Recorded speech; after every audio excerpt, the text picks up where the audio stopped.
At exactly 3:33 in the morning, my phone rings, always at the same time, always the same silence, and then that breathing. It is not just any breathing. It is slow, deep, as if someone were standing right next to my bed, watching me sleep. The first night I thought it was a mistake, the second night a prank. But when you have spent 42 consecutive nights listening to that breathing at 3:33 in the morning, you can no longer call it a coincidence. My name is Evelyn Turner. I am 66 years old, and this is the story I never thought I would have to tell. It all started 3 years ago when I lost my son Michael. He was 34 years old, he was an architect, he liked his coffee very strong white linen shirts and walking barefoot through the patio of our family home. He had a contagious laugh and a way of looking at the world that made you feel like everything was going to be okay. Michael died in a traffic accident one October afternoon. Rain. Wet asphalt. A truck that did not brake in time. They told me he did not suffer. I never believed them. When someone loses a child, the world does not stop. It simply shatters. And you go on living in the pieces. The first few months were a long and silent void. Then came the ritual. Visiting his grave every Sunday. Talking to him as if he could still hear me. Keeping his clothes in cardboard boxes that I never had the courage to open. But 6 months ago, something changed. Things started happening, small things. So small that at first I ignored them. Michael's coffee mug, that blue ceramic one with his name engraved, appeared in places where I had not left it. On the dining room table, on the windowsill, once in the bathroom. I lived alone. No one else had keys to the house. Then the noises started. Footsteps on the floor above, soft, as if someone were walking barefoot on the wood always at night. Always near his old room. One night I went up and opened the door. Everything was in order exactly as I had left it 3 years ago. But when I went down, I smelled something. Freshly brewed coffee. I had not made coffee. And then the calls began. The first time the phone rang at 3:33 in the morning, I thought it was an emergency. I picked up the receiver with my heart in my throat. Hello, silence. Who is speaking? Nothing. And then that breathing. Slow, constant, as if someone were waiting for me to say something, as if they wanted me to know they were there. I hung up. I sat on the bed trembling. The second night it rang again. At the same time, the same breathing. The third night I did not answer. I let it ring. 22 rings. I counted them all. But the fourth night I answered again. I do not know why. Maybe because I needed to understand. Michael, I whispered. The breathing stopped, and then a click. The line went dead. Weeks passed. The calls never stopped. Always at 3:33. Always the same breathing. Never a word. I stopped sleeping. I started taking pills. I disconnected the landline, but then my cell phone started ringing.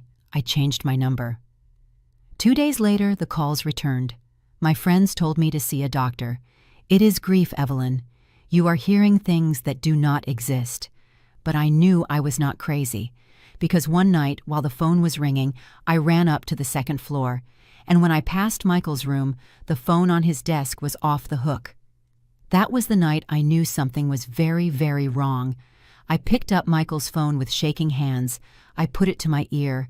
On the other side, I heard my own voice, answering, saying hello from the ground floor. I hung up immediately. I ran down. I checked all the doors, all the windows. Everything was locked. No one had entered. No one alive. That was when I made a decision. I hired a telecommunications technician. I explained the situation without mentioning Michael. I told him someone was stalking me, that I needed to know where those calls were coming from. Are you sure you want to know? He asked me. Completely sure. He installed a call tracker. He told me that in 48 hours I would have the answer. 2 nights later at 3:33 in the morning, the phone rang again. I answered. The breathing was there, closer than ever. And then I looked at the tracker screen. What I saw froze my blood. The call was coming from inside my own house. Second floor, north room, Michael's room. I walked up the stairs slowly. Every step creaked under my feet. The hallway was dark, but the door to his room was ajar. There was a light inside, dim like that of a candle. I pushed the door. And what I saw, no. I cannot tell you yet. I need you to understand everything that came before. I need you to know what my life was like before that night. Before the truth destroyed everything I believed about love, death, and my own family. Because what I discovered in that room was not a ghost. It was something much, much worse. Have you ever trusted someone with all your heart and then discovered that trust was your worst mistake? Tell me your story in the comments. I want to read you. There are things a mother never forgets. The smell of her son's hair freshly washed. The sound of his steps coming down the stairs every morning. The way he always left his coffee cup half finished, as if he was in too much of a hurry to live. Michael was like that.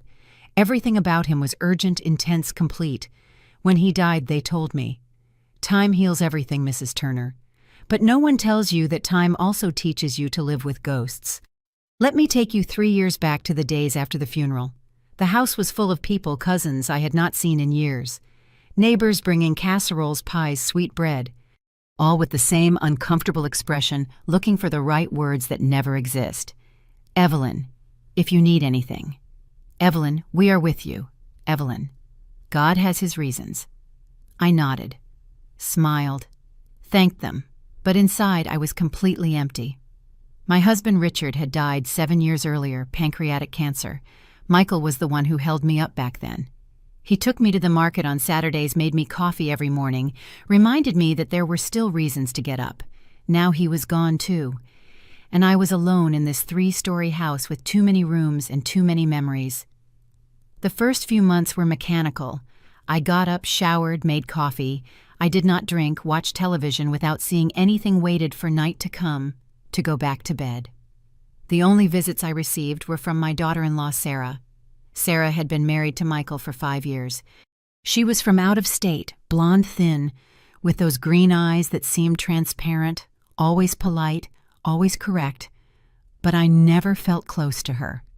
I do not know if it was her personality or something deeper. There was a distance between us, as if we were speaking from opposite sides of a glass wall. After Michael's death, Sarah sold the house where they lived. She told me she could not stay there, that every corner reminded her of him. "I am going back to stay with my family for a while, Evelyn. I need to be away." "Of course, honey, I understand." I did not see her again for 2 years, but 6 months ago Sarah returned to the city. She came to visit me one Sunday afternoon. She rang the doorbell 3 times before I opened. When I saw her, I almost did not recognize her. She had lost a lot of weight. She had deep, dark circles under her eyes. Her hair, which she always wore perfectly styled, was tied back in a messy ponytail. "Evelyn," she said, and her voice cracked. "I need to talk to you." I let her in. I made her some tea. We sat in the living room in front of the photograph of Michael that I kept on the mantelpiece. "What happened, Sarah?" She looked at the cup in her hands. She took a long time to answer. "Strange things, Evelyn. Things I cannot explain." "What kind of things?" "Dreams, nightmares. Sometimes I feel like Michael is still here, that he is looking for me, that he wants to tell me something." I stayed quiet because I had started to feel the same thing. "Have you noticed anything weird in this house?" she asked me. "Weird how I do not know. Noises, objects moving, things that should not be there." My heart started beating faster, but I did not tell her anything. Not yet. "Sarah, grief makes us see things that—" "No, Evelyn." She interrupted me, looking straight into my eyes. "I am not crazy. I know what I am feeling." She took an envelope out of her purse. She put it on the table. "I found this in my mailbox 3 days ago. It has no return address." I opened the envelope. Inside was a photograph. It was a photo of Michael and Sarah taken in the garden of this very house, both smiling, hugging, happy. But the photo was altered. Someone had drawn a red cross over Sarah's face. "Who would send you this?" I asked, trying to stay calm. "I do not know. That is why I came. I thought maybe you—" "I did not send anything, Sarah. I know. But I need to know if anyone else has access to Michael's things, to his photographs, to his memories." I stared at her. There was something in her eyes, fear, but also guilt. "Sarah, is there something you are not telling me?" She lowered her gaze. "Michael and I, Things were not right between us before he died. What do you mean we were having problems, arguments? He spent a lot of time away from home. I thought maybe there was someone else.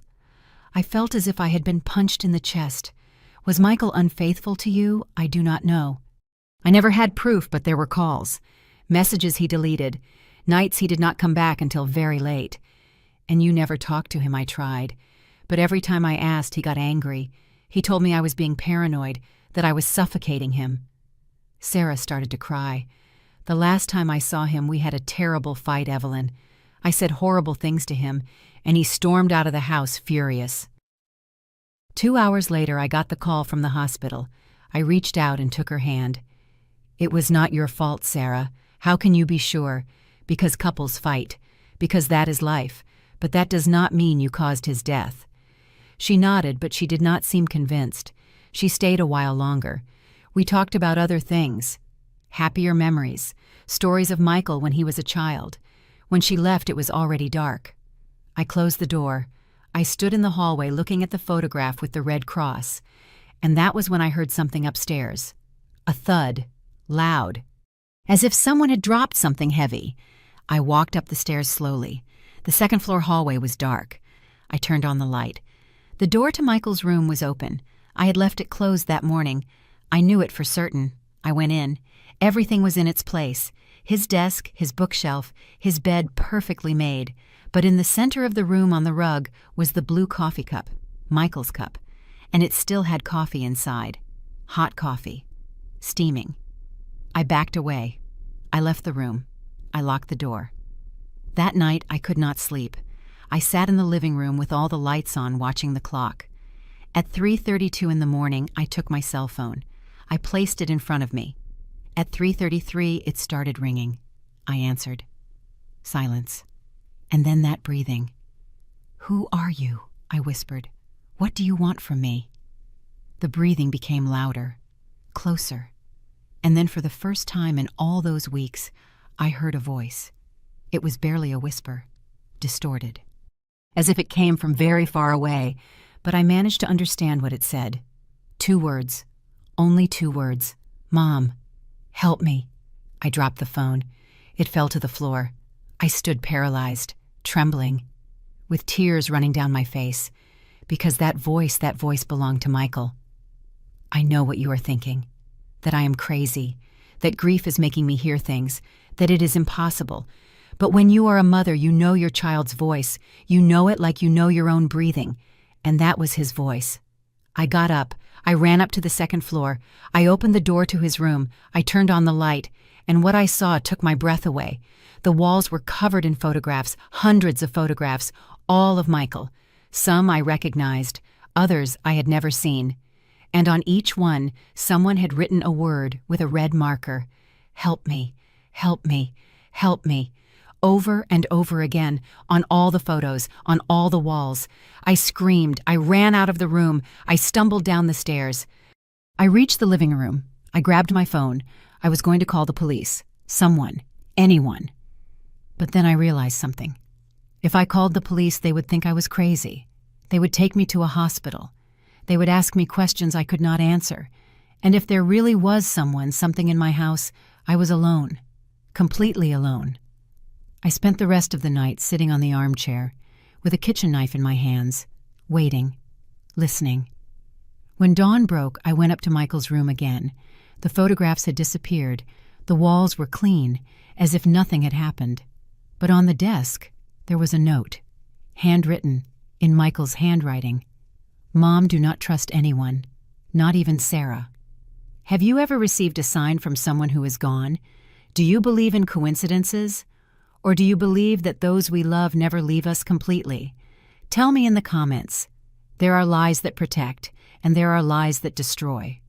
All my life I believed I knew the difference, that I could recognize the truth when I looked it in the eye. But sometimes the truth has no face. It has masks, and every mask hides another deeper lie. After finding that note with Michael's handwriting, I made a decision. I was not going to run. I was not going to call a priest or a psychiatrist. I was not going to let fear drive me out of my own house. If something or someone was playing with me, I was going to find out who and why. Over the next few days, I started investigating. I went through all of Michael's things I had stored in boxes. His clothes, his work notebooks, his old cell phones. I found one that still had battery life, an old iPhone from 4 years ago. I turned it on.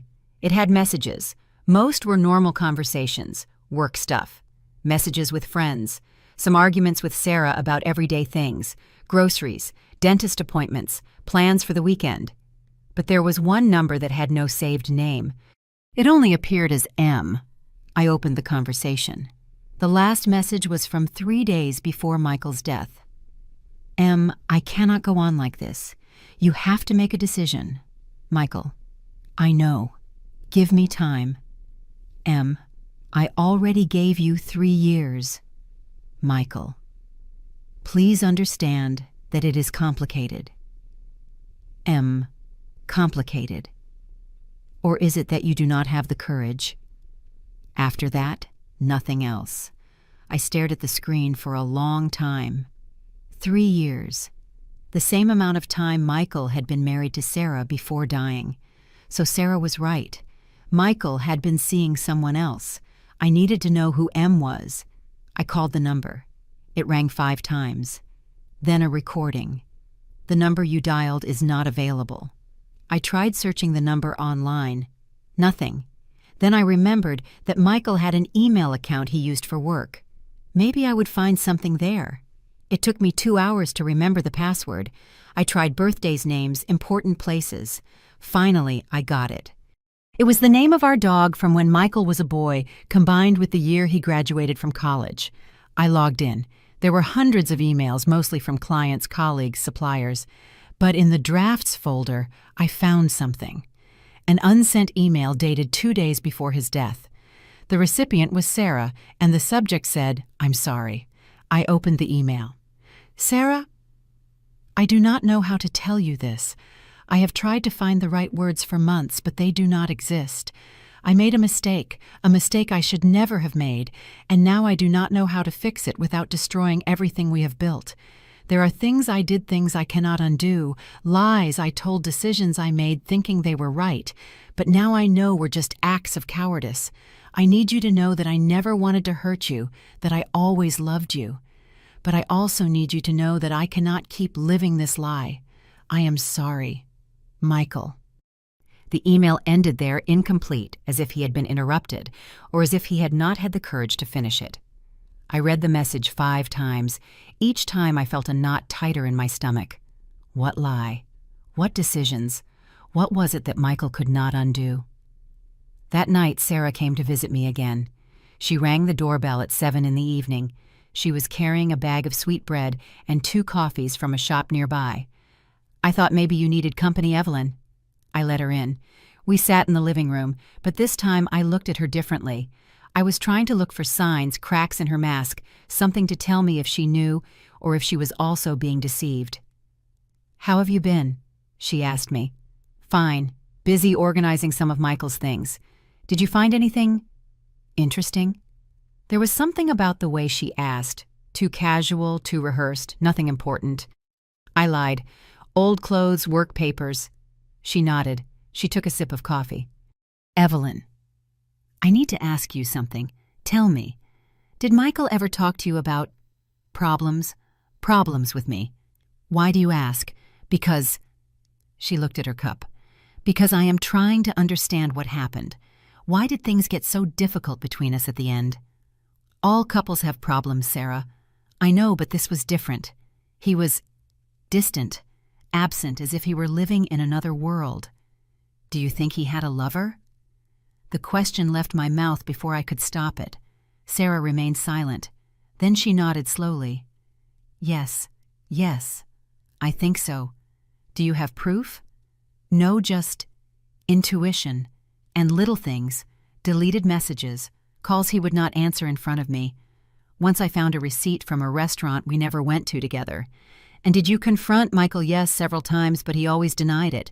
He told me I was being paranoid, that work stress was affecting me." Sarah looked me straight in the eyes. "Do you think he cheated on me?" "Evelyn, I could have told her the truth." I could have shown her the messages with the unfinished email, but something stopped me, because if Sarah knew nothing, then maybe she was also in danger. And if Sarah did know something, then I needed to know how much she was willing to lie. I do not know, Sarah. Sons do not tell their mothers everything. She let out a bitter laugh. You are right. No one tells anyone everything. Sarah stayed late. We talked about unimportant things, the weather, the city, how hard it was to live with memories. When she left, it was almost 11 at night. I locked the door. I put the latch on. I went to my room. I changed my clothes. I got into bed. And I waited. At 3:32 in the morning, my phone started vibrating. I picked it up. I looked at the screen. Unknown number, I answered. Silence, then the breathing. I know you are there, I said, and I know you are not Michael. Michael is dead. So who are you? The breathing stopped, and then a voice, different from the last time. Clearer, more real. A woman's voice. You should ask Sarah what happened that night. Click. The call cut off. I sat on the bed with my heart beating so hard I could hear it in my ears. A woman's voice. Who was she? And what had happened that night? The next day, I made another decision. I hired a private investigator. His name was Detective Miller. He had a small office downtown. A cousin who worked for the government had recommended him. I need you to investigate someone, I told him. Who my daughter-in-law, Sarah Hawkins. I told him everything. The calls, the photographs. Michael's messages, the voice on the phone. Detective Miller listened without interrupting. He took notes in an old notebook. How long was she married to your son? 5 years. Do you know where she worked? Where she lived before meeting Michael? She told me she was from Chicago, that she worked in marketing, but she never talked much about her family. Did you meet her parents? I stayed quiet because the truth was, I had not. Sarah always said her parents were busy, that they could not travel, that we would meet soon. But that soon never came. They did not even come to Michael's funeral. No, I admitted. I never met them. Detective Miller nodded. Give me a week. I am going to find out everything I can about Sarah Hawkins. During that week, the calls continued. Every night, at 3:33 in the morning. But I did not answer anymore. Instead, I recorded the calls. I documented everything. I also installed security cameras in the house, small, discreet, in the living room and the second-floor hallway in front of Michael's room. If someone was entering my house, I was going to find out how. On the 6th day, Detective Miller called me. Mrs. Turner, I need you to come to my office. Now. What did you find? I prefer to tell you in person. I went immediately. When I arrived, Miller had a folder open on his desk. It was full of documents, photographs, reports. Sit down, Mrs. Turner. I sat down. Miller took a deep breath. Sarah Hawkins does not exist. What? Well, she exists. But she is not who she claims to be. He showed me a photograph. It was Sarah, but younger, maybe 10 years ago. This is from an Illinois newspaper from the year 2011. Her real name is not Sarah Hawkins. It is Sarah Brennan. Why would she change her name? Because she is running from something or someone. Miller took out another document. Sarah Brennan was married before meeting your son to a man named Marcus Delacroix. They lived in New Orleans. What happened? Marcus Delacroix died under suspicious circumstances. He fell down the stairs of his house. He died instantly. Sarah was questioned, but there were never charges. I felt the floor move beneath my feet. Do you think she... I do not know, but there is something else. Miller showed me one last photograph. It was Sarah standing in front of a house. A house I recognized immediately. It was my house. This house. But the photograph had been taken 6 months before Michael met Sarah. Mrs. Turner said, Miller slowly, I believe Sarah did not meet your son by chance. While I tell you all this, I think of you. Where are you listening to me? At home, at work. Up late like me so many nights. Write the name of your city in the comments. I want to know I am not alone in this. When you discover that everything you thought you knew was a lie, the world does not collapse all at once. It crumbles slowly like an old wall that has been cracking in silence for years. And you You just stand there trying to hold the pieces with your hands. I left Detective Miller's office, my legs shaking. I walked several blocks aimlessly. I needed air. I needed to think. Sarah was not who she said she was. She had been married before. Her husband had died, and she had known my house before knowing Michael. None of this was a coincidence. But then what was it? A plan? A scam? Revenge? Or something worse? When I got home, it was already dark. I entered slowly. I turned on the lights. Everything seemed normal, silent. But I could no longer trust the silence. I went up to my room. I took out the folder Miller had given me. I opened it on my bed. I started reading every document carefully. Police report, New Orleans, Louisiana, March 14, 2011. At 10:47 p.m., officers responded to a 911 call at 482 Laurel Street. The caller, Sarah Brennan, reported that her husband, Marcus Delacroix, had fallen down the stairs of their residence. Upon arriving at the scene, officers found Mr. Delacroix unconscious on the first floor. Paramedics declared him dead at the scene. Mrs. Brennan stated that her husband had been drinking that night, that they had an argument, that he went up the stairs angry, and that she heard the thud minutes later. No signs of struggle were found. No witnesses were found. The case was closed as accidental death. Accidental death. But Miller had underlined something in the margin of the report. Neighbors reported screams that night, previous calls for domestic violence. Marcus Delacroix's family insisted on a deeper investigation, but it never went anywhere. I kept reading. There were more documents, bank reports. Sarah had inherited all of Marcus's money, $200,000 in life insurance, the house, the cars, and 3 months later, Sarah Brennan disappeared. She sold everything. She changed her name. She moved to the Midwest. Why here, and how did she end up with my son? I searched the folder until I found a copy of Sarah and Michael's marriage certificate. Date, June 15, 2018.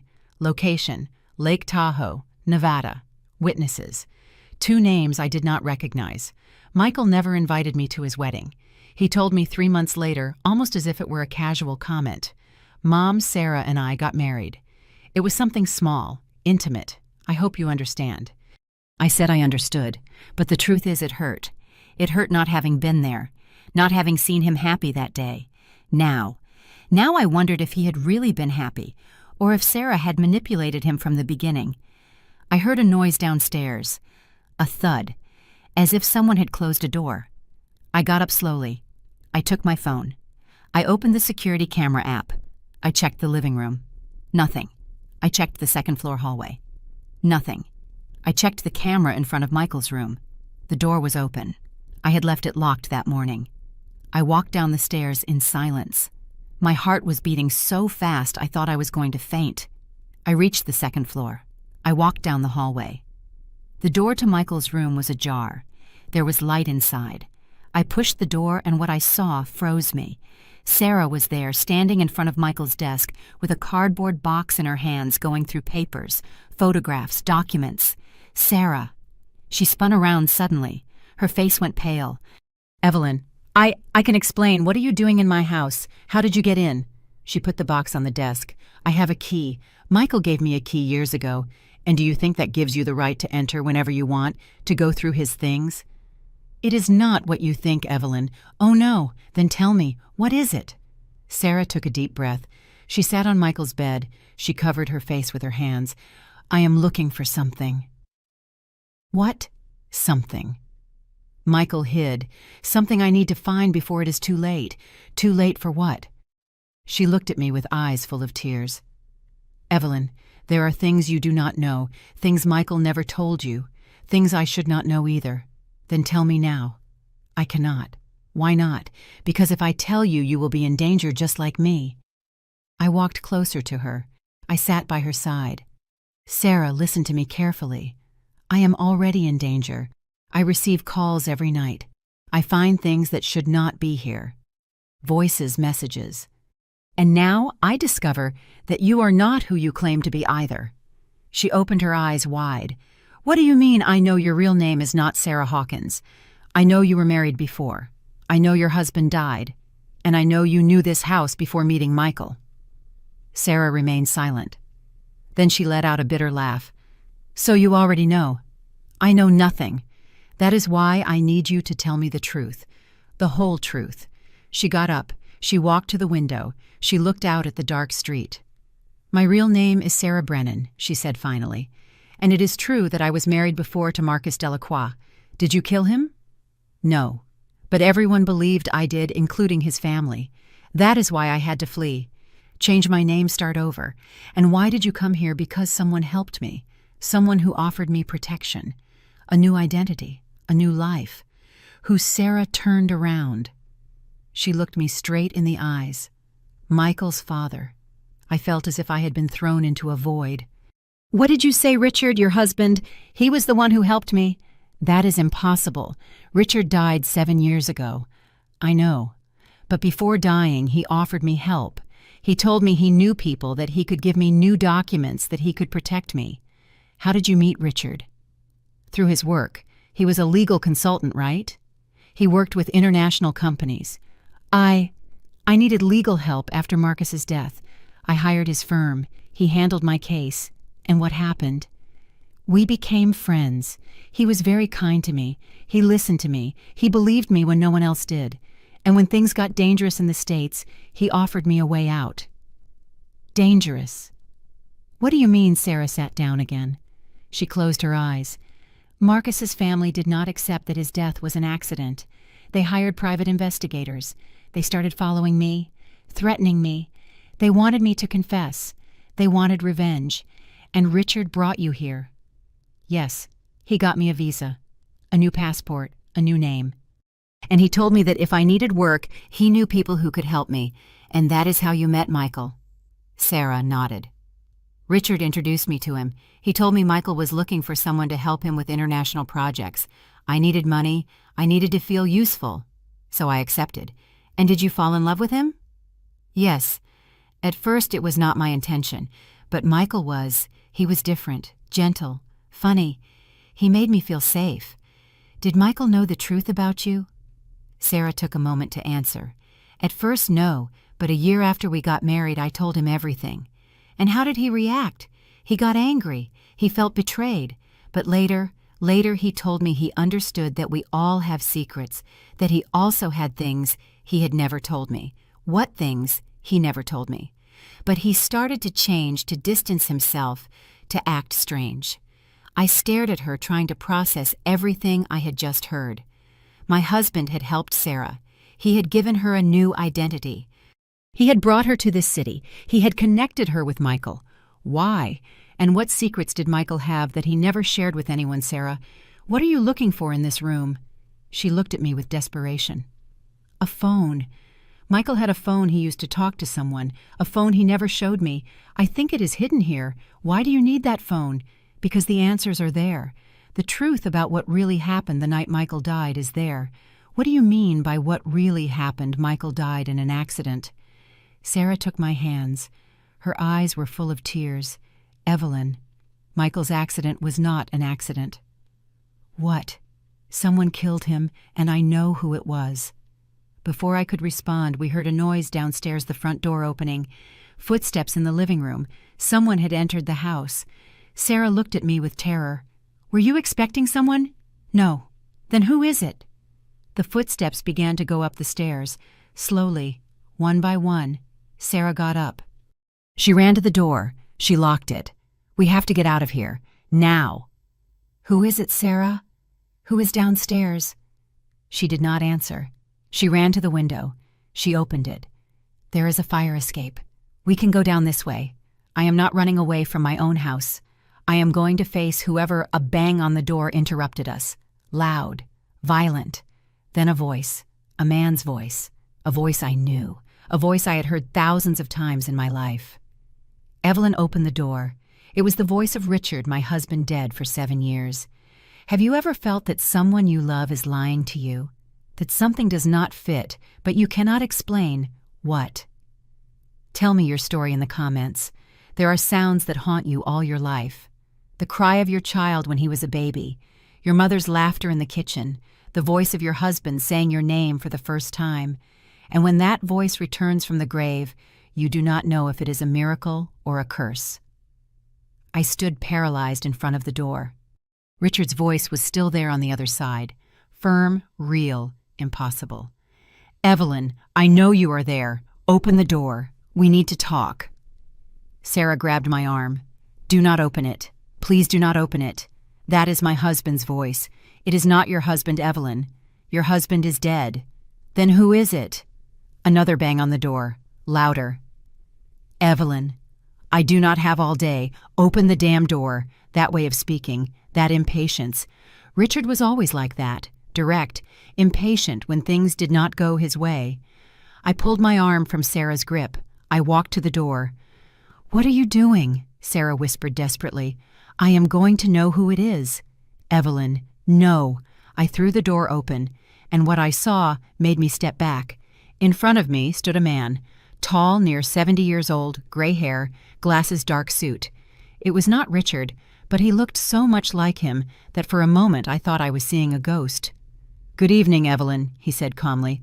"I apologize for the intrusion." "Who are you?" The man smiled. It was a cold smile, calculated. "My name is Robert Vance. I was your husband's partner for 20 years. And I was also his best friend, Robert Vance." I remembered that name. Richard mentioned him from time to time, his partner at the law firm, the man who accompanied him to business dinners, to trips to New York, Miami, Houston. But after Richard's death, Robert disappeared.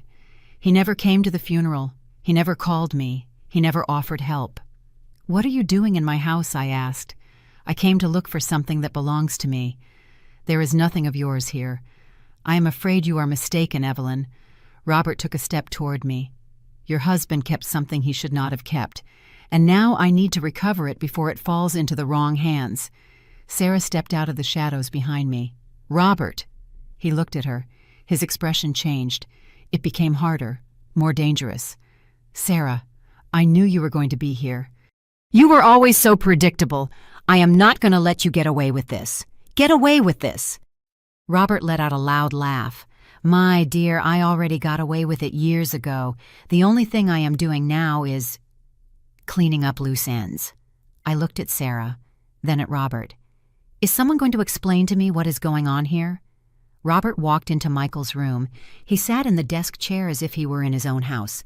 "All right, I think it is time you knew the truth, Evelyn, the whole truth." Robert crossed his legs. He took a cigar out of his pocket. He lit it. "Your husband Richard was not just a lawyer. He was a facilitator. A facilitator of what? Of business. Delicate business. He helped people with legal problems disappear, to change identity, to move money across borders without leaving a trace. That is a lie. Richard was an honest man.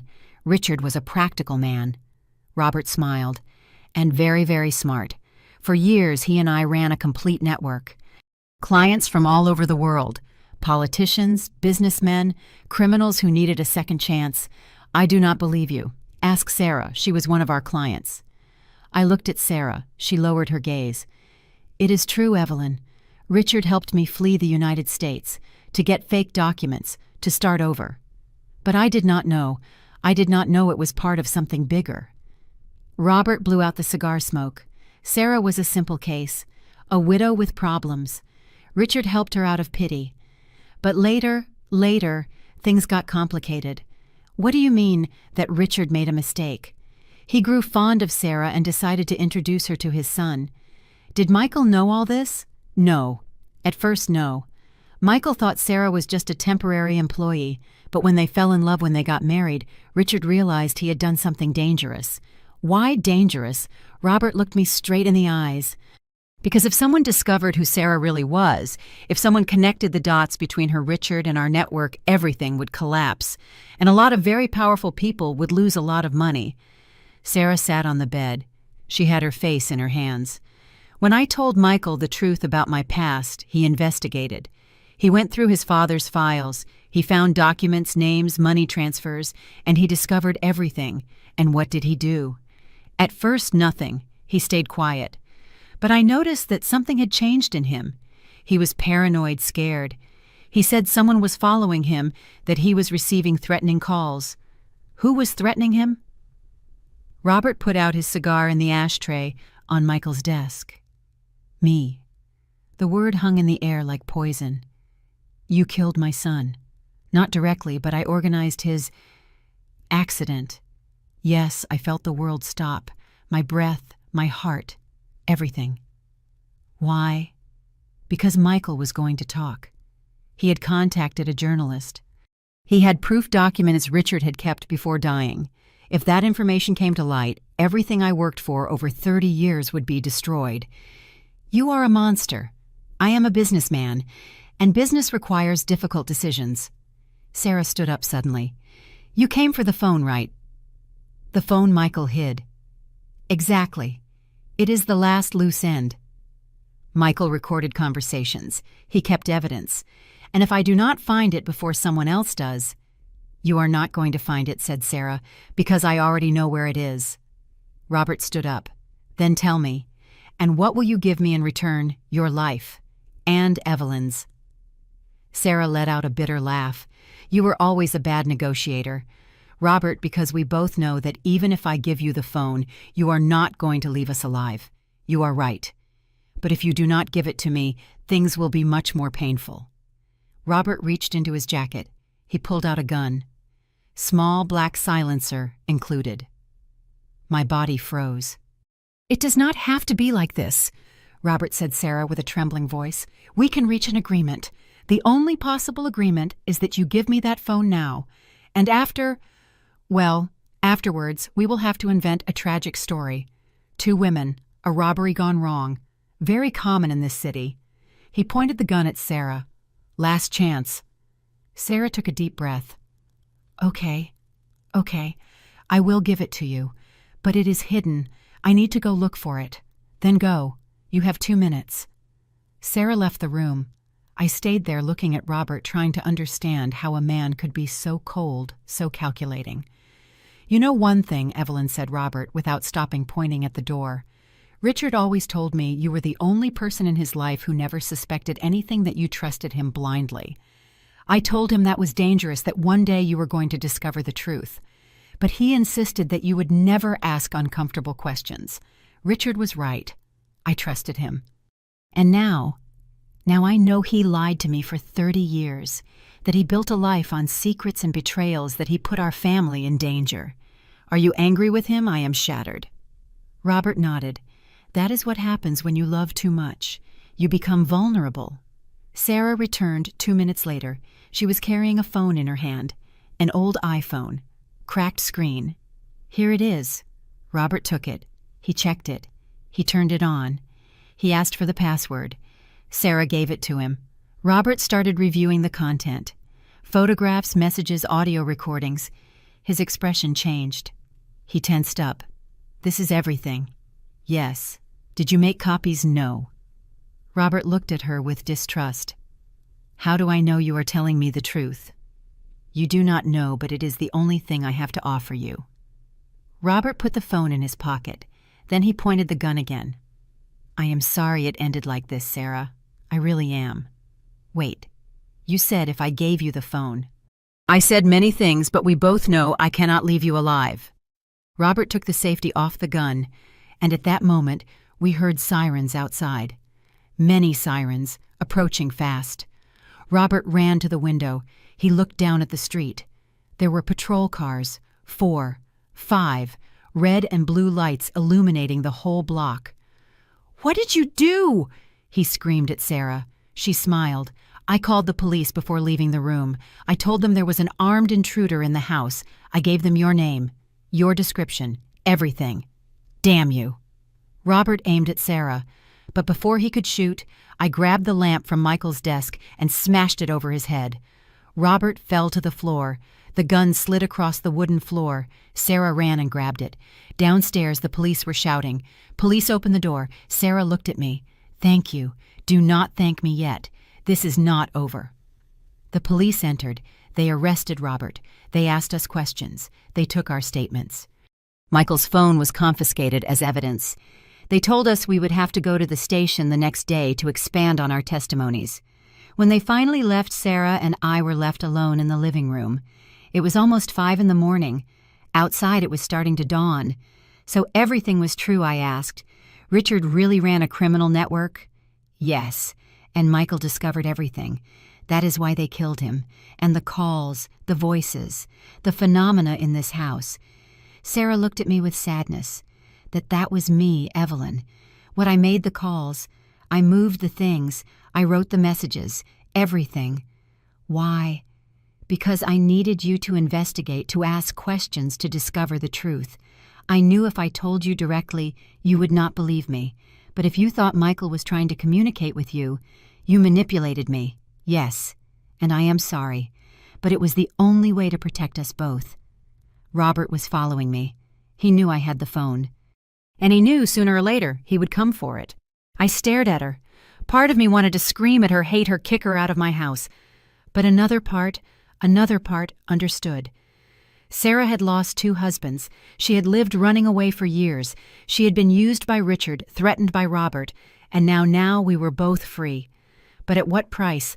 I still wonder if I did the right thing, trusting Sarah. And you? What would you have done in my place? Would you have forgiven someone who lied to you, even if it was to save you? The truth never comes complete. It arrives in fragments, in sharp pieces that you have to put together with bleeding hands. And when you finally see the full picture, you discover there were pieces you should never have found. The days after Robert's arrest were strange. The police summoned us 3 times. Statements, additions, confrontations with Robert's lawyers who tried to discredit our version. But Michael's phone spoke for itself. There were recordings of conversations between Robert and Richard, bank transfers, names of clients, politicians, businessmen, even a governor.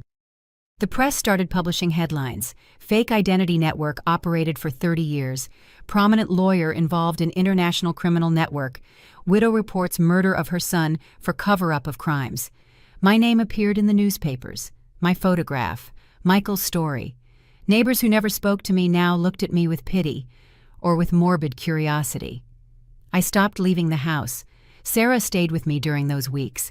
At first it was uncomfortable. I was still processing everything. Richard's betrayal, Sarah's manipulation, Michael's death. But little by little we started talking. Not about the case, not about Robert or Richard, about small things, everyday things. She made coffee in the mornings. I cooked. We watched old movies at night. It was weird, but it was also comforting. 2 broken women trying to survive together. One afternoon while we were in the kitchen, Sarah asked me, "Did you ever suspect Richard?" I stayed quiet, washing the dishes, looking out the window toward the garden.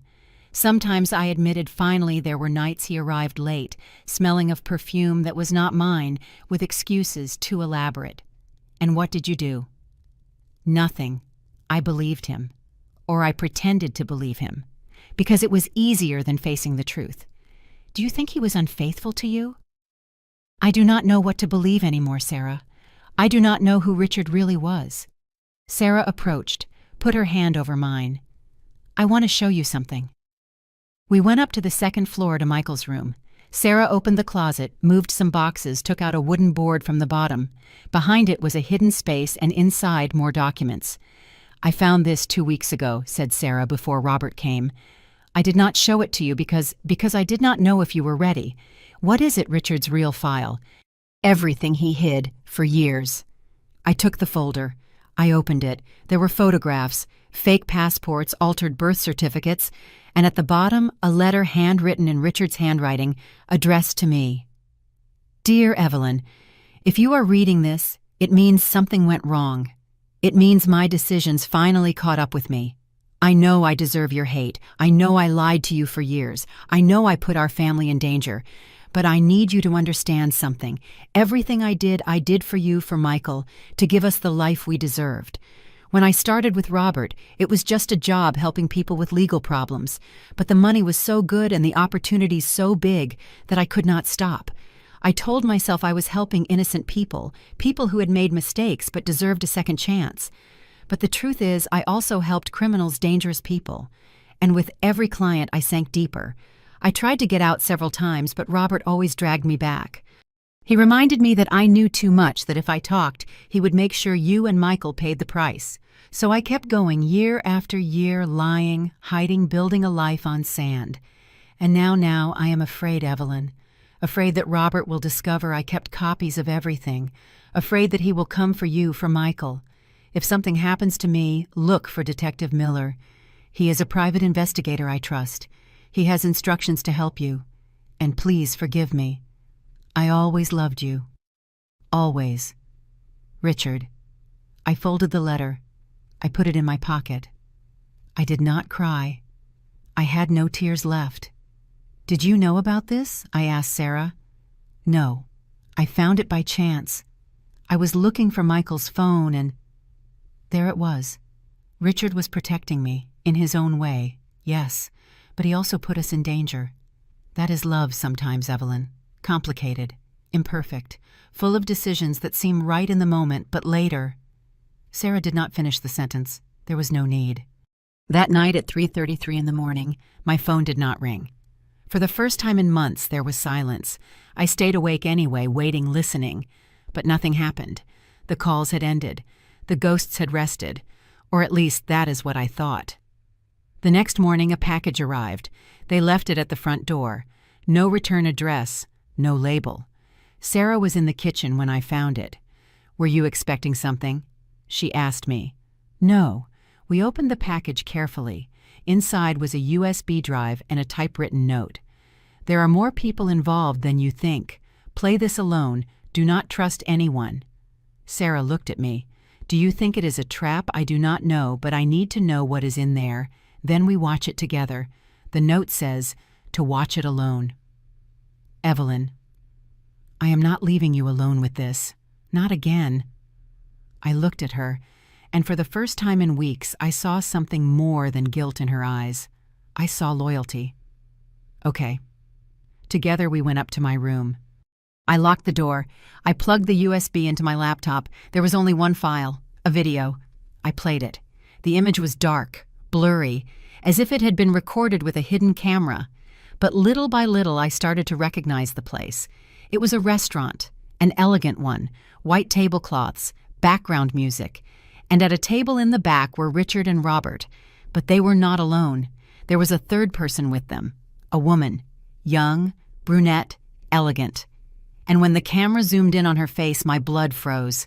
It was Monica, Richard's secretary, the woman who worked with him for 15 years, the one who came to the funeral, the one who hugged me crying, saying Richard was like a father to me. The video continued. Richard passed an envelope to Monica. She opened it. She checked the contents. She nodded. Then the three of them toasted, as if they were celebrating something. The video ended. Sarah and I remained in silence. Who is she? Sarah asked. Monica Reeves. Richard's secretary. Or, that is what I thought she was. Do you think she was also involved? I do not know. But someone wants me to know. Someone sent me this. Before I could answer, my phone rang. I looked at the screen. Unknown number. I answered. Hello, silence.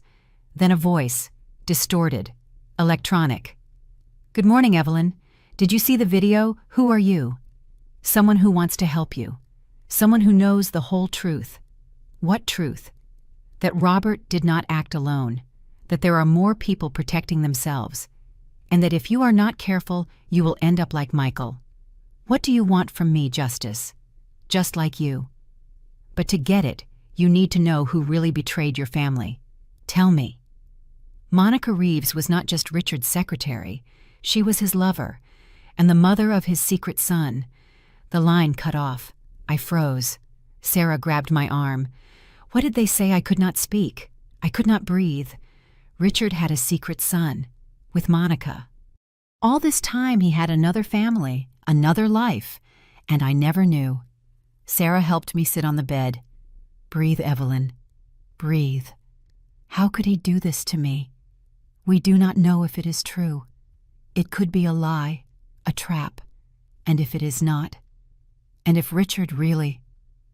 I could not finish the sentence. Sarah hugged me, and for the first time since Michael's death, I cried. I cried for everything I had lost, for everything I never had, for the life I thought was mine, but was always a lie. When I finally calmed down, Sarah told me, we need to find Monica. We need to ask her questions. I do not know where she is. After Richard's funeral, I never heard from her again. Then we look for her. We hire Miller again. We investigate. What for Sarah to confirm that my entire life was a farce? No. So you have answers, so you can close this chapter and move on. I looked at Sarah, this woman who had also been deceived, manipulated, used, and who was now here offering me support. Why are you helping me? I asked. After everything that happened, after the lies. Sarah smiled sadly. Because we are both survivors, Evelyn, and survivors have to look out for each other. That afternoon, I called Detective Miller. I told him about the video, about the anonymous call about Monica. Let me investigate, he said. In 3 days, you will have answers. And I had them. But they were not the answers I expected. They were much worse. Have you ever discovered something about someone you love and wished you had never known? Do you believe the truth always sets you free, or sometimes it just destroys? Tell me in the comments. There are betrayals that break you, and there are betrayals that rebuild you, because when you lose everything, when you discover that your whole life was a staged set, you are finally free to be who you really are, not who they told you to be. Detective Miller arrived at my house on a Thursday afternoon. He brought another folder thicker than the previous one. Sarah and I were waiting for him in the living room. We had made coffee, but neither of us touched it. Mrs. Turner said, Miller, as he sat down, what I am going to tell you is not going to be easy to hear. Nothing is easy anymore, Miller. Just tell me the truth. He opened the folder. Monica Reeves is 42 years old. She started working with your husband in the year 2005. According to records, she was an administrative assistant, but over time she became much more. His lover, yes, and she does indeed have a son. His name is David. He is 16 years old. 16 years old. I did the math quickly in my head. Richard died 7 years ago, which meant that when David was born, Richard was still alive. He was still with me. He still told me he loved me every night before sleeping. Did Richard know about the boy? Yes. There are records of monthly transfers to an account in Monica's name. $10,000 every month for 16 years. $10,000 a month, $120,000 a year, almost $2 million in total. Money I never knew existed. Money that came from... Where did Richard get that money? I asked. Miller looked at me with pity. From the network with Robert, from the clients, from the commissions for the fake documents. So not only had he cheated on me with another woman, he had also used dirty money to support her to support his other son, while I lived believing we were a happy family. There is more, said Miller. What else can there be? Monica was not just Richard's lover, she was also his partner. She handled much of the logistics of the network, contacts, document deliveries, coordination with clients. Sarah leaned forward. Does that mean she is also involved in Michael's murder? I cannot confirm it. But I can tell you that Monica was in contact with Robert after Richard's death, and that she continued working for the network until a few months ago. And where is she now? That is the interesting part. Monica disappeared 3 weeks ago. She left her apartment, took her son out of school, and no one knows where she is. 3 weeks.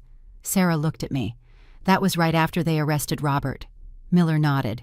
Exactly. I believe Monica fled because she knew Robert would talk, that he would rat her out, and that eventually the police would come for her. And the boy David, he is with her, probably hiding in some small town, or maybe they already left the country. I got up, walked to the window, looked at the garden. The flowers Richard had planted years ago were still there, red roses, his favorites. Now I understood why he traveled so much, why he came home late, why sometimes I found him distracted looking at his phone with an expression I never knew how to decipher. It was not work stress. It was guilt. It was the weight of living 2 lives. Do you think Richard loved Monica? I asked Miller without turning around. I do not know, Mrs. Turner, but I do know he never stopped sending her money, that he protected her, that he ensured David had everything he needed. And me? Did he love me? Miller did not answer because we both knew the answer. Richard maybe cared for me, maybe respected me, maybe even felt affection. But love, true, unconditional, honest love, that love he gave to Monica and David. Sarah approached me. Evelyn, I know it hurts, but we need to focus.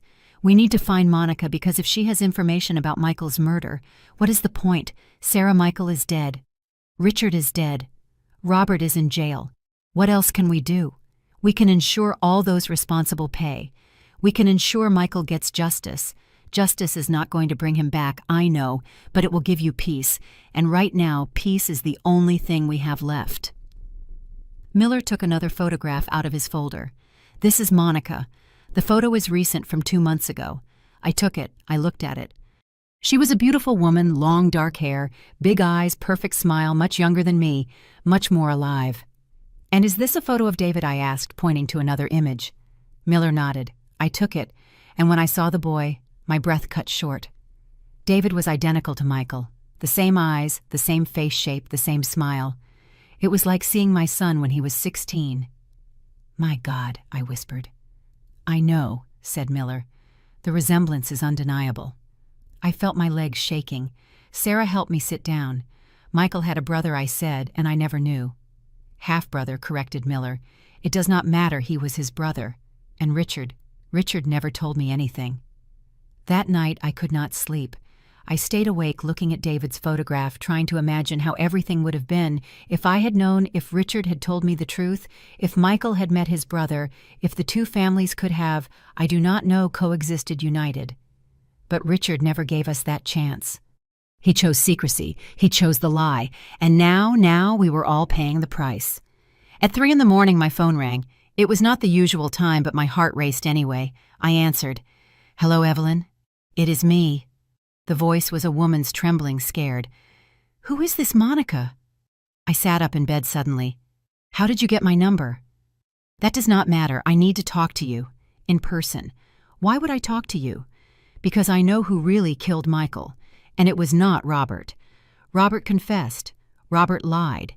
He did it to protect someone else, someone much more dangerous. Who I cannot tell you over the phone. But if you want to know the truth, if you want justice for Michael, you need to meet me. Where tomorrow? At 6 p.m, at Central Park. Come alone, and do not tell anyone, not even Sarah. Why not Sarah? Because Sarah also has secrets, Evelyn. Secrets that would destroy you if you knew them." And she hung up. I sat in the darkness, with the phone in my hand. Sarah had secrets. Monica knew who killed Michael, and I was trapped in the middle of a web of lies so tangled that I no longer knew who was the victim and who was the villain. The next morning, Sarah asked me, "Are you okay? You look tired. I did not sleep well. Nightmares." Something like that. She made coffee. She served it to me. She sat in front of me. "Evelyn, I know all this has been horrible, but I want you to know I am here, that you are not alone." I looked at her, trying to decipher if she was being sincere or if she was just another actress in this theater of deceit. "Sarah, is there anything you have not told me?" She frowned. "What do you mean, about you? About your past? About anything?" Sarah lowered her gaze. "Evelyn, I already told you everything. My life in Chicago. Marcus. Richard. Everything. Are you sure?" "Yes. Why do you ask?" I just want to make sure I can trust you." Sarah extended her hand across the table. She took mine. "You can trust me." "I promise." I nodded, but I did not believe her. That afternoon at 5:30 I left the house. I told Sarah I was going to the pharmacy, that I needed medication to sleep. She offered to accompany me, but I told her I needed air, to be alone. I took a cab. I gave him the address of Central Park. I arrived 10 minutes before 6. I sat on a bench near the fountain. I waited. At 6 sharp, a woman sat next to me. It was Monica, thinner than in the photograph, wearing sunglasses, hair tied back. "Thank you for coming," she said without looking at me. "Tell me what you know."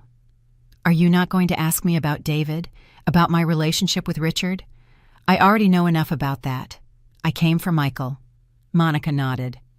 "Michael discovered the network 2 years ago. He found documents of his father's, recordings, evidence, and he decided to do something about it.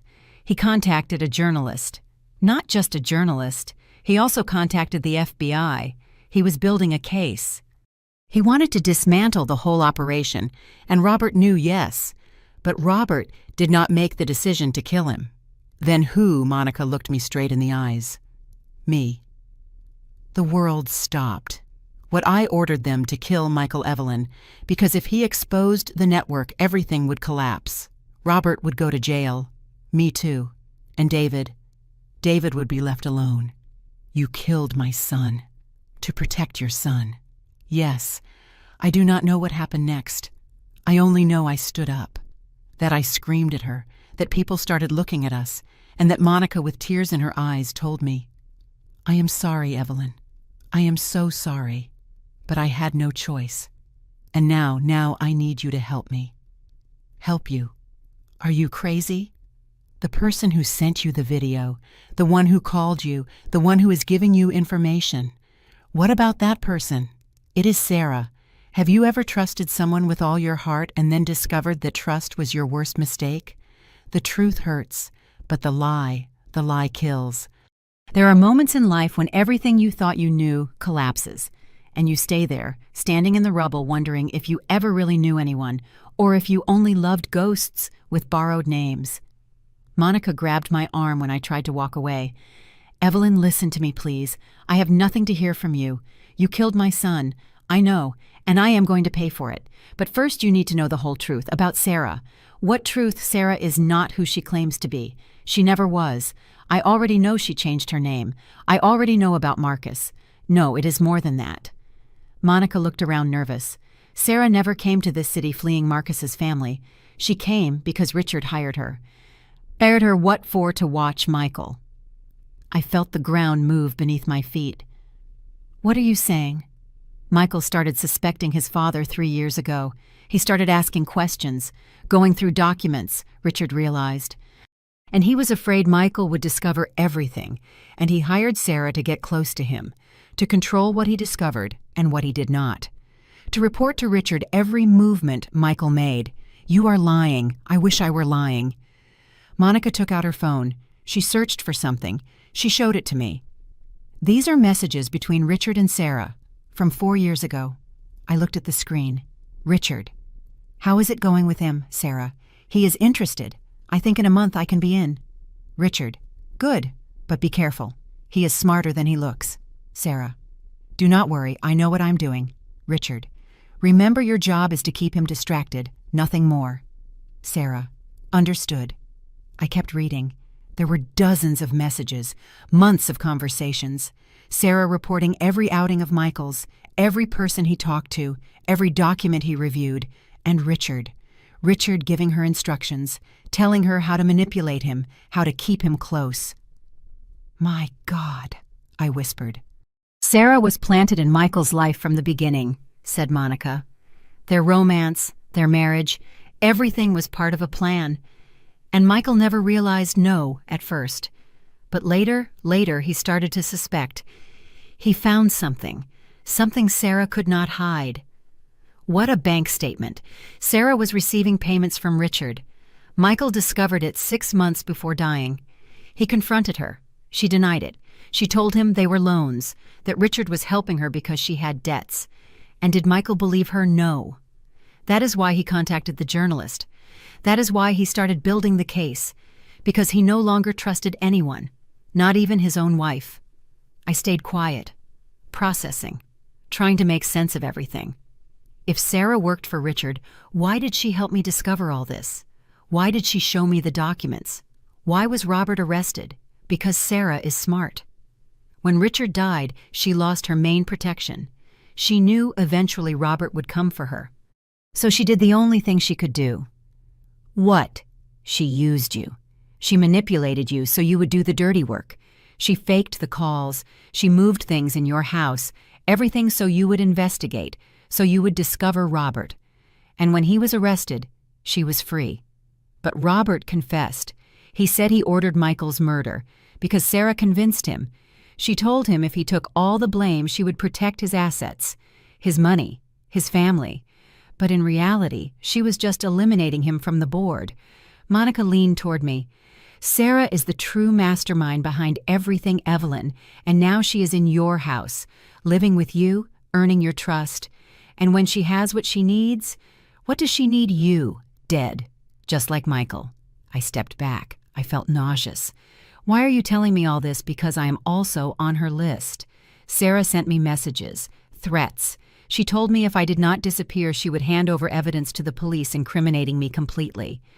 And since I was the one who ordered... Monica could not finish. She covered her face with her hands. I did not want Michael to die, Evelyn. Believe me, I just wanted to scare him, make him stop investigating. But the person I hired went too far. And when I knew it was already too late... Who killed him? A man. His name is Oscar Reed. He was Robert's driver. I paid him $50,000 to make it look like an accident. And where is that man now? Dead. He died 2 months ago, shot on a corner in the South Side. The police said it was a robbery. But I know the truth. Sarah. Sarah. I got up. I walked a few steps. I took a deep breath. All this time, Sarah had been playing with me, faking support, faking loyalty, while she planned what? To kill me, keep the house. The money. What do you want me to do? Monica, go to the police, turn you in. No. I want us to have a truce, that we work together, because if Sarah gets away with it, we will both end up dead or in jail. And why should I trust you? You killed my son, because I am the only person being honest with you right now. Monica looked at me with eyes full of tears. I made a terrible mistake, a mistake that will haunt me the rest of my life, but if you give me a chance, I can help you stop Sarah before it is too late. I did not answer. I did not know what to answer. Monica got up. She took a card out of her purse. She gave it to me. This is my number. New, secure. If you decide you want to talk, call me. But do it soon, because Sarah is planning something, and I do not think we have much time. She left. She disappeared among the people in the park, and I stayed there alone with the card in my hand, trying to decide if I had just spoken to a remorseful killer or just another manipulator. When I got home, it was already dark. Sarah was in the kitchen making dinner. "Where were you?" she asked me with a smile. "Did you take long?" There was a line at the pharmacy. "Did you get your pills?" "Yes," I lied. I had not gone to any pharmacy. Sarah served 2 plates of pasta. We sat down to eat. We talked about unimportant things, the weather, news on the television, nothing. But the whole time I watched her looking for signs, cracks in her mask, something to tell me if Monica had told the truth, or if she was just trying to sow distrust. After dinner, I went up to my room. I locked the door. I took out my laptop. I searched for the name. Oscar Reed, driver, death, South Side. I found a note in a local newspaper. 38-year-old man killed in neighborhood. Authorities investigate. The date. 2 months ago. Monica had not lied about that. I kept searching. I searched for the relationship between Richard and Sarah. Bank transfers, records, and there they were, monthly deposits, from Richard's account to Sarah's account. $2,000 every month for 3 years, until Richard's death. My God, I whispered. Everything was true. Sarah had been hired to watch Michael, and I had let her into my life, into my house, into my trust. I heard footsteps outside my door. "Evelyn." "Are you okay?" It was Sarah. "Yes. I am just tired. Can I come in?" "No. I am going to sleep now." "Okay. Good night." I heard her footsteps walking away. I waited 5 minutes. Then I opened the door slowly. The hallway was empty. I went down the stairs in silence. I reached the ground floor. Sarah was in the living room, on her laptop, typing something. I hid behind the wall, watching. She typed fast, focused. Then she closed the laptop. She picked up her phone. She dialed a number. "It is me," she said in a low voice. "Yes, everything is going according to plan. She suspects nothing." "No, not yet, but soon." "Relax. I know what I'm doing. 3 days. Give me 3 days and it will be ready. See you." She hung up. I ran up to my room. I closed the door. I leaned against it. Sarah was planning something. Something that would be ready in 3 days. And that something involved me. I took my phone. I took out the card Monica had given me. I dialed the number. It rang 3 times. "Evelyn." "You were right. Sarah is planning something. I need your help. Where are you in my house? But I do not know how long it is safe to stay here. Listen to me. Tomorrow morning, leave the house.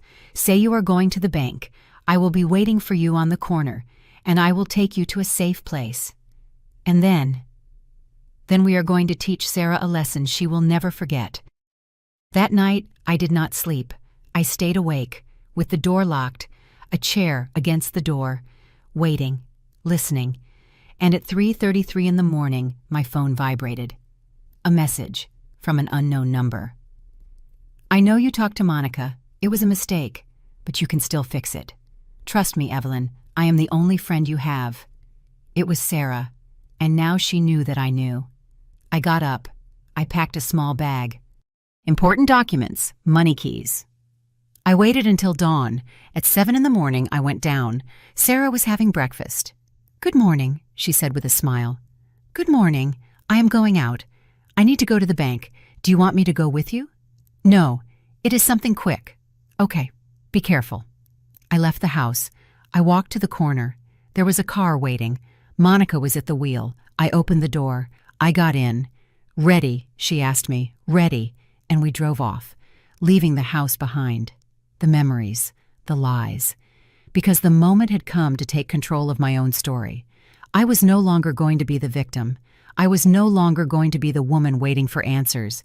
I was going to be the woman demanding justice, even if that meant facing all the demons of my past, one by one.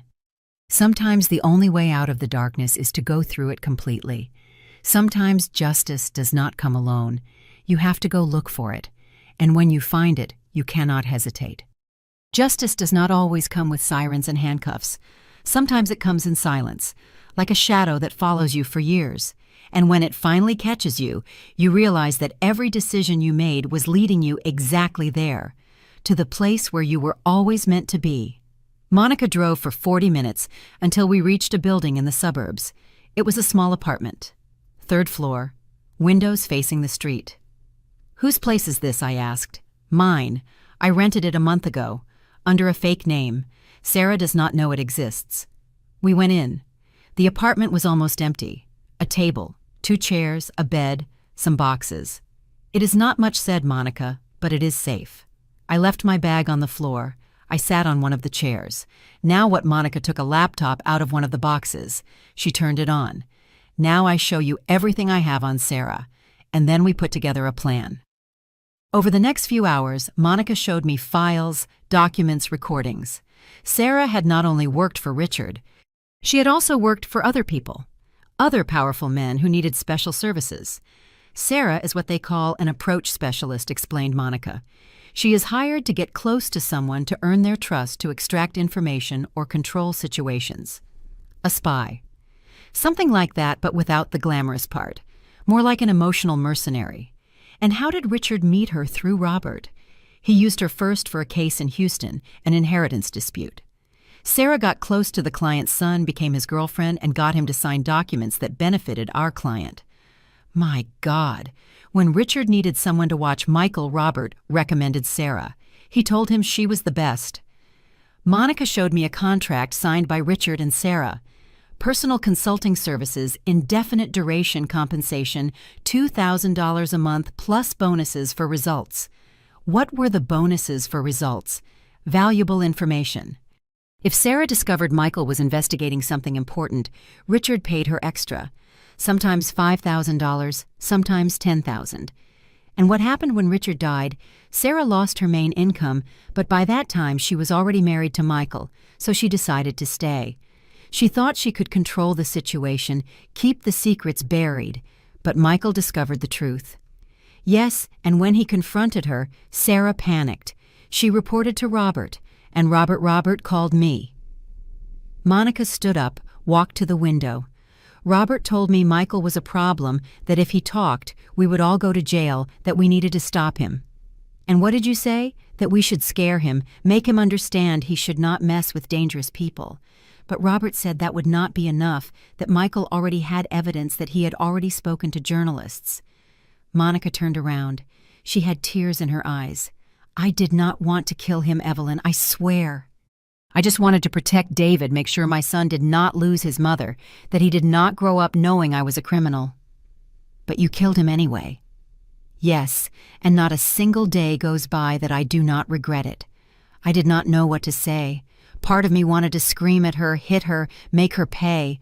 But another part saw a broken woman destroyed by her own decisions, just like me. Where is David now? I asked. With my sister in Indiana. I told him I had to resolve some legal matters, that I would be back soon. Does he know the truth? No, and he never will. If they take me to jail, they will tell him it was for fraud, for money laundering, but he will never know about Michael. And do you think that is fair, that your son lives in a lie, like I lived for 30 years? Monica looked at me with pain. I do not know what is fair anymore, Evelyn. I only know I want to protect him, even if it costs me everything. We spent the rest of the day reviewing information planning. Monica had recordings of conversations between Sarah and Robert, between Sarah and other clients, evidence of her previous jobs. Why did you keep all this? I asked. Because I always knew someday I would need it, that someday someone would betray me, and that my only defense would be the truth. And what do we do with all this information? We hand it to the police, but not just any police, someone trustworthy who is not on Robert or Sarah's payroll. Do you know someone like that?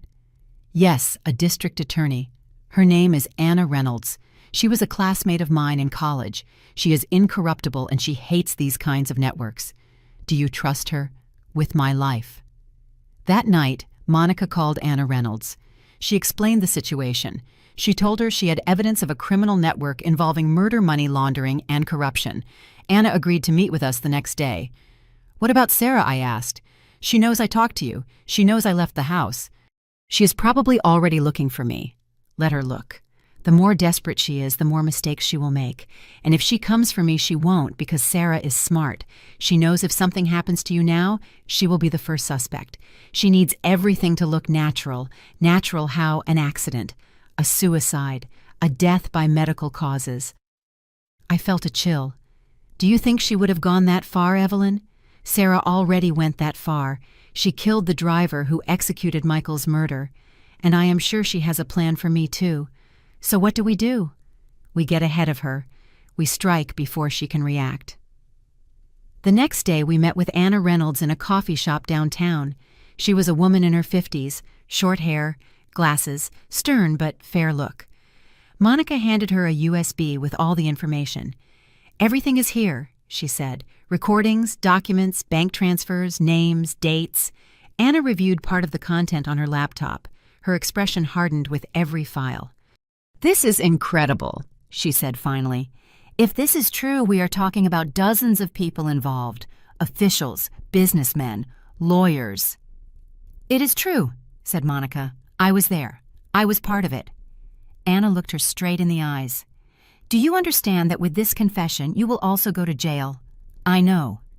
But I need Sarah and everyone else to pay first. After that, I will accept my responsibility. Anna nodded. I am going to need both of you to give official statements, and I am going to need protection for you while we process all this. How long will it take? I asked. Days, maybe weeks. Depends on how fast we can verify the information and issue the arrest warrants. We do not have weeks, said Monica. Sarah is planning something, and if we do not stop her soon... Anna closed her laptop. Okay, I will give you immediate protection, and I am going to expedite the warrants, but I need you to stay in a safe place, no contact with anyone. Understood? We nodded. Anna took us to a DA safe house on the outskirts of the city. It was a simple house with guards outside, cameras, 24-hour security. You will be here until we have Sarah in custody, said Anna. Do not go out. Do not make calls. Do not use social media. How long? I asked. 48 hours, maximum 72. And she left. Monica and I were left alone in the house. It was strange, being there, with the woman who had ordered my son's death. But also, we were the only two people in the world who completely understood what we were going through. Do you think it will work? Monica asked that night. Do you think Sarah will pay for what she did? I do not know. But for the first time in a long time, I feel like I am doing something, that I am not just a victim waiting for others to decide my destiny. Monica smiled sadly. I wish I had your strength 3 years ago. I wish I had said no when Robert asked me to." She did not finish the sentence. "What are you going to do when all this is over?" I asked. "When you go to jail, I'm going to write a letter to David, explaining everything, the truth, my mistakes, and I am going to ask him to be better than me, not to let fear turn him into a monster. Do you think he will forgive you? I do not know, but at least he will know the truth, and that is more than I had with my own mother." 2 days passed. Today. We already have the warrants. We are going to arrest Sarah tonight, at her house, Evelyn's house. "Yes," I replied. "Do you want to be present?" "Yes, I want to see her. I want to see her when she realizes she lost." Anna hesitated. "It is not protocol, but given that it is your house, I can make an exception. We will go at 9 at night. I will pick you up at 8 sharp." Anna arrived with 2 agents. I got into the car. Monica stayed at the safe house. It was safer that way. "Are you ready?" Anna asked me. "Ready." We drove to my house. My home. The place where I had lived for 30 years, the place where it all began, and where finally everything was going to end.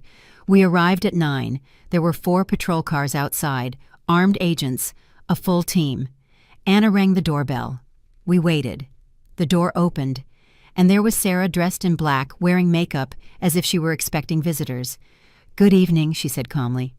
"How can I help you?" Anna showed her badge. "Sarah Brennan, also known as Sarah Hawkins, you are under arrest for conspiracy to commit murder, fraud, money laundering, and other charges that will be informed to you at the station." Sarah looked at me. There was no surprise in her eyes, only acceptance, as if she had known all along that this moment would come. "Hello, Evelyn," she said with a small smile. "I see you finally discovered the truth." "The whole truth," I replied. "Are you happy?" "Do you feel better now?" "I do not feel happy, but I feel free." Sarah let out a soft laugh. "Free. What an interesting word, because neither of us will ever be free, Evelyn. You will live with the weight of knowing your husband was a criminal, that your son died because of his own curiosity. And I will live in a cell, but at least I knew what I was getting into. And that makes you better than me. No, it just makes me more honest." The agents handcuffed her, took her to the car. Before getting in, Sarah turned around one last time. "Evelyn, there is something you should know. What Michael loved me truly. And I loved him too. At first it was just a job, but later it became real. And that is the part I will never be able to forgive myself for." And with that, she got into the car. The patrol cars left, the sirens faded into the distance, and I stayed there, standing in front of my house, finally alone, finally at peace. 3 days later, Sarah confessed everything. She implicated more people. The network was completely dismantled. Monica was arrested too. She confessed her participation. She was sentenced to 15 years in prison. Robert received life imprisonment. Sarah received 25 years. And I sold the house. I could not keep living there. Too many ghosts, too many memories. I moved to a small apartment in the city. I started working as a volunteer in an organization that helps women victims of fraud and manipulation. Because if my story could help someone, if my pain could turn into wisdom, then maybe, just maybe, all this had been worth it. A year later, I received a letter. It was from Monica from prison. "Dear Evelyn, I do not expect you to forgive me. I do not expect you to understand, but I want you to know that every day I think of Michael, of the son I took from you, of the brother David never knew. I have spent this year reflecting, attending therapy, trying to understand how I came to become the person I was, and the only answer I have found is this fear. Fear of losing. Fear of not being enough. Fear that my son would grow up without me. But fear turned me into exactly what I feared most: an absent mother, a criminal, a monster. David visits me once a month. I told him the truth. He cried. He screamed at me. He stopped talking to me for 3 months. But now he comes and we talk, and little by little we are rebuilding something. I do not know if someday I can call it love, but it is something, and it is more than I deserve. Thank you for giving me the chance to face the truth, even though it cost me everything. Monica. I folded the letter. I put it in a drawer. I did not reply because I had nothing to say. Forgiveness was not something I could give her, but neither was hate, only acceptance. Acceptance that we are all human, imperfect, broken, and that sometimes life collects its debts in ways we never imagine. Sarah lost her freedom, Monica lost her son, Robert lost everything, and I lost the people I loved, but I gained something more valuable, the truth, and the certainty that I would never again allow anyone to lie to me. Never again. Life always collects its debts. Sometimes it takes years, sometimes decades, but eventually every action has its consequence, and when karma arrives, it does not ask if you are ready. There are wounds that never close completely, but over time you learn to live with them, to walk with the scar, to understand that pain does not define you. It is just part of your story, not your whole story. 3 years have passed since that night Sarah was arrested, 3 years since the world I knew completely collapsed, and now sitting on the balcony of my small apartment, drinking coffee while the afternoon sun paints the sky orange and pink, I can say I finally found something resembling peace. It was not easy getting here. The first months were the hardest, waking up every morning knowing Michael would never return, that Richard had lied to me for 30 years, that my entire life had been built on secrets and betrayals. There were days when I did not want to get up, days when I thought it would be easier to simply give up, but something inside me refused to do it. Maybe it was the memory of Michael, his laugh, his strength, the way he always told me, "Mom, you are stronger than you think." Or maybe it was simply the survival instinct, that stubborn spark that refuses to go out even in the deepest darkness. I started going to therapy twice a week, at first, then once, now only when I need it. My therapist, Dr. Lewis, helped me understand something fundamental, that the love I felt for Richard was real, even though he lied to me, that the love I felt for Michael is still real, even though he is no longer here, and that no lie can erase the true moments I lived, the laughter, the hugs, the conversations in the kitchen. Those moments were mine, and no one can take them away from me. I also learned to forgive not Richard, not Sarah, not Monica, myself, for having been naive, for having trusted blindly, for not having asked the right questions at the right time. For a long time I blamed myself. I thought if I had been smarter, more alert, more suspicious, maybe Michael would still be alive. But Dr. Lewis told me something that changed my perspective. Evelyn, you are not responsible for the decisions others took. It is not your fault to have loved. It is not your fault to have trusted. Those are virtues, not weaknesses. And little by little, I started to believe her. 2 years ago, I started working as a volunteer at Strong Women Rise, an organization that helps victims of fraud, manipulation, and emotional violence. At first, I only helped with administrative tasks, answering emails, organizing events. But later, I started sharing my story in small groups with women who had gone through similar situations. And I discovered something surprising, that my pain could help other people heal, that my story could give them hope, that by talking about what I lived, I was turning my tragedy into something useful, something meaningful. I met incredible women. Lisa, who discovered her husband had forged her signature to sell her house without her knowing. Patricia, who was manipulated for 15 years by a man who made her believe she was crazy every time she questioned his lies. Carmen, who lost her daughter in an accident that she later discovered was not an accident. All of them broken, shattered women, but also women who decided to get up, rebuild themselves, move on. And I learned from each one of them. I learned that pain is not the end, it is just a chapter, and that we decide how the story ends. A year ago, I received an unexpected visit. It was David, Monica's son, Michael's half-brother. He was 19 years old, tall, thin, with those same eyes Michael had. He knocked on my door one Saturday afternoon. "Mrs. Turner," he said with a trembling voice, "I am David Monica Reeves's son." I froze. I did not know what to say. Can I come in?" he asked. I nodded. I let him in. We sat in the living room. I made him tea. Neither of us knew how to start. Finally, he spoke. "My mom told me the truth 2 years ago, about everything, about Richard, about Michael, about what she did. And how did you feel angry, betrayed? For months I did not speak to her, I did not visit her. I wanted to hate her.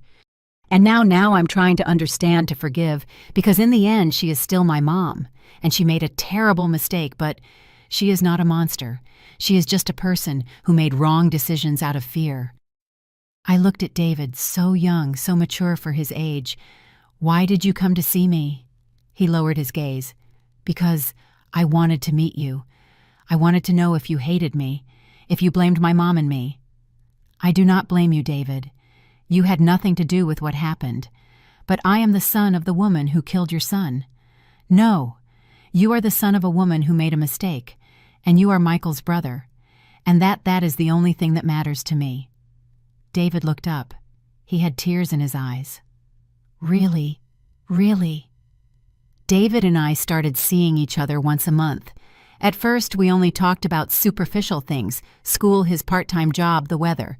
But little by little, we started talking about Michael. I told him stories of when Michael was a child, of his pranks, of his dreams, of the person he was. And David told me about his life, his fears, his hopes, and I discovered that in some strange and painful way, I had gained a son. Not to replace Michael, no one could do that, but to honor his memory, to connect with the part of him that was still alive in David. 6 months ago, I went to visit Michael's grave, something I had not done in over a year. I brought flowers, red roses, his favorites.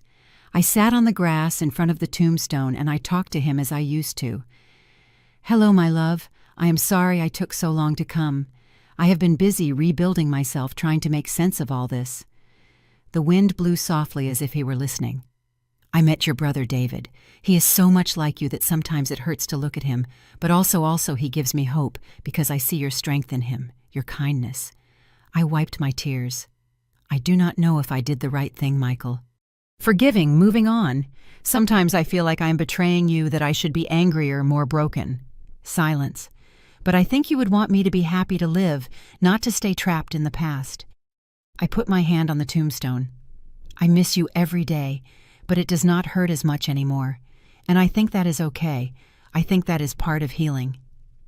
I stayed there another hour in silence, feeling the sun on my face, listening to the birds. And when I left, I felt something had been released inside me, as if Michael had finally given me permission to be happy again. Today is Sunday, the day that used to be the hardest, the day I used to visit Michael's grave, the day the silence of the house crushed me. But now, Sundays are different. David comes for breakfast. I make him coffee, just like I made for Michael. And we talk, we laugh, sometimes we cry. And little by little, I am rebuilding something resembling a family. Not the family I had, not the family I dreamed of, but a real honest family built on truth and not on secrets. Sometimes I ask myself, is it worth forgiving? Is it worth moving on when the pain is so deep you feel you will never heal? And the answer I have found is this: yes, it is worth it, because forgiveness is not for them, it is for you. It is the way you free yourself from the weight of rage, from the poison of hate, from the prison of resentment. It does not mean forgetting. It does not mean justifying it. Simply means letting go. And when you let go, you can finally fly. Sarah is still in prison. I have not heard from her since her sentencing. Sometimes I wonder if she regrets it, if she thinks about Michael, if she understands the damage she caused, but in the end it does not matter, because her karma already caught up with her and will keep catching up with her every day she spends behind those bars. Monica writes from time to time short, respectful letters. I do not always reply, but when I do, I try to be kind because she is also paying every day away from her son, carrying the guilt of what she did. And I no longer need revenge. Justice has been done. I stand in front of the mirror every morning and I see a 69-year-old woman with wrinkles, with gray hair, with scars no one can see.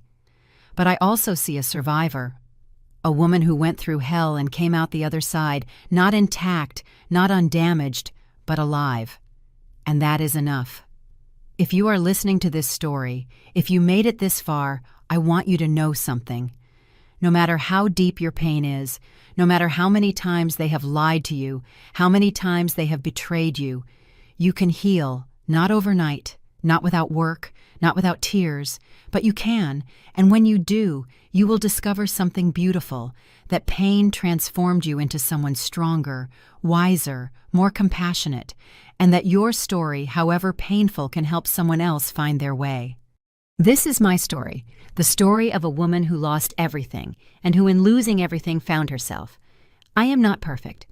I still have bad days, I still cry, but I also laugh, I also love, I also live, and that is the only thing that matters, because in the end, life is not about avoiding pain, it is about learning to dance with it, to transform it, to turn it into wisdom. And if my story helps a single woman open her eyes, a single person to have the courage to seek the truth, even if it hurts, then all this will have been worth it. I look out the window. The sun is already setting. David will arrive in an hour with pastries from the bakery he likes. And tonight, like every Sunday, we will share stories, memories, dreams, and we will keep healing together, because that is how it is done, one day at a time, one story at a time, one scar at a time, until finally, you are free. My name is Evelyn Turner. I am 69 years old, and this is the story I kept too long. But now, finally, I can tell with the hope that it helps you, that it inspires you, that it reminds you that never, never is it too late to seek the truth, and that true love does not need lies to survive. It only needs honesty, courage, and faith. Faith that no matter how dark the night is, always, always the sun rises. Thank you for listening to the end. If this story touched your heart, subscribe and hit the bell to hear more stories of women who transformed their pain into wisdom. Every day, a woman, a life lesson. Share this story with someone you love. Sometimes a story like this can change a whole day. God bless you, and until next time.